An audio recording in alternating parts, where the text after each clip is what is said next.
കൊല്ലത്ത് കല്ലടയാറ്റിലേക്ക് ചാടി ജീവനൊടുക്കാൻ ശ്രമം. കൊല്ലം തേനി ദേശീയപാതയിലെ കടപ്പുഴ പാലത്തിൽ നിന്നും വൈകിട്ട് 5 മണിയോടെ ഒരാൾ പുഴയിലേക്ക് ചാടുകയായിരുന്നു. ഇയാൾക്കായുള്ള തിരച്ചിൽ തുടരുകയാണ്.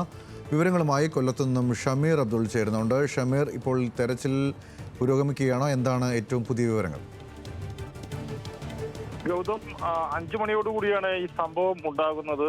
ഈ കടപുഴ പാലത്തിന് സമീപത്തായി നിന്ന ഒരാൾ, ഒരു മധ്യവയസ്കനായ ആളാണ് ഇത്തരത്തിൽ ഈ കല്ലടയാറ്റിലേക്ക് എടുത്ത് ചാടിയത്.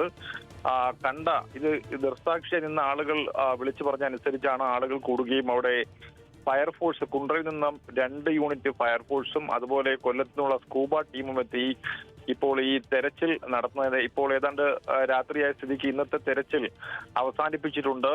എന്തായാലും ഒരാൾ ഇത്തരത്തിൽ ഒഴുക്കുള്ളൊരു സമയമാണ്, ചാടിയിട്ടുണ്ട്. അത് പരിസരവാസികൾ സ്ഥിരീകരിക്കുന്നത് ആരാണ് എന്ന കാര്യത്തിൽ വ്യക്തതയില്ല. എന്തായാലും ഇന്നത്തെ തെരച്ചിൽ ഇപ്പോൾ അവസാനിപ്പിച്ചിട്ടുണ്ട്.